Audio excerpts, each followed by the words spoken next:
One author claims that when you start to see a declining fertility rate, that is a sign that a once powerful and rich society has stopped advancing.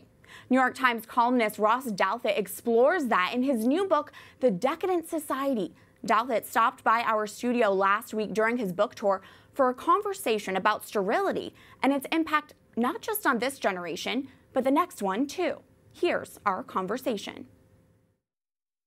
New York Times columnist Ross Douthat joins us now to discuss his new book, The Decadent Society, How We Became the Victims of Our Own Success. Ross, welcome to the show. Thanks so much for having me. This is a fascinating read, and I want to focus on your chapter about sterility. But first, can you explain what do you mean by a decadent society? So I'm defining decadence to basically mean stagnation, repetition, and sterility at a very high level of wealth and technological development. So the argument in the book is that basically since the late 1960s, I start with the moon landing to sort of pick a peak, right? That not only the US, but Western Europe and even parts of the Pacific Rim have entered into not like catastrophe and decline, but a sort of loss of the sense of possibility, hope for the future, that then manifests itself in slowing economies, gridlocked politics, and to go to where you want to go, collapsing birth rates. Right, you dedicate chapter 2 to sterility and the declining fertility rates, and you write, quote, amid all of our society's material plenty, one resource is conspicuously scarce. That resource is babies.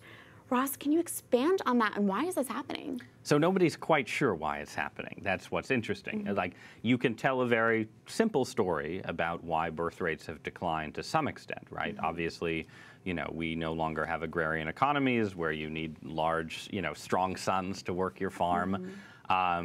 Happily, we have lower infant mortality rates, so people don't need to have 7 children to have 3 or 4 survive to adulthood. And, you know, women are able to work outside the home and have a wider range of professions available to them. All of that explains why birth rates have fallen. It doesn't explain why they've fallen to such a level that no rich society except Israel is even close to replacing itself. And that, I think, is more of a mystery. If you and even now, if you ask people how many kids would you like to have, even in a sort of, you know, a secular society where most people don't have humana vitae up on the shelf, people still say they want between 2 and 3 kids. But if you look at how many kids they're having, our birth rate is at 1.6, 1.7. In places like South Korea, it's at 1. So you're, you know, that has the potential to cut your population in half without immigration over a couple generations. Ross, what role does secularization play in fertility rates? Because as you noted in your book, Sweden is more secular than Poland, but the Swedes overall have more kids than Poles. Yeah, it's not a simple story of the most, you know, the most religious societies automatically have the most kids. That being said, you know, if you go country by country, there's a pretty clear correlation that, you know, as your viewers would expect, right? Religious groups, Catholic and Protestant, Orthodox Jews, and so on, have more kids than, well, more conservative religious people have more kids than more liberal religious people, and then the religious have more kids than the secular. So I think my hypothesis is that there is something about the idea that you are embedded in a story, right, that extends beyond yourself and your own moment to, you know, the next chapter, a next development, that makes people more likely to start families. And so it helps to think that your story has a capital A author. Right, that's well said. And what consequences then do a thinning family tree have on a family down the line? Well, this is the really interesting question, right? I mean, you can tell a lot of different stories about how it slows economic growth because societies get older and they're, you know, less likely to be dynamic and creative, how it makes political sclerosis more likely, they're more resistant to reform and change. But I'm really interested in the family dynamics. And, you know, even something like, you know, you hear a lot of stories now about how college kids are too sensitive or they're snowflakes, you know, and one thing that's striking as someone who has multiple children is, you know, large families they toughen kids up in interesting ways, right? Like if you're a 4-year-old in a family with a 6-year-old and an 8-year-old, you can't afford to be too special a snowflake, and you get used to sort of managing interpersonal tensions, you know, if the family is healthy. Right. So I think even there you can see stories of, you know, the thinner your family trees get, the fewer cousins you have.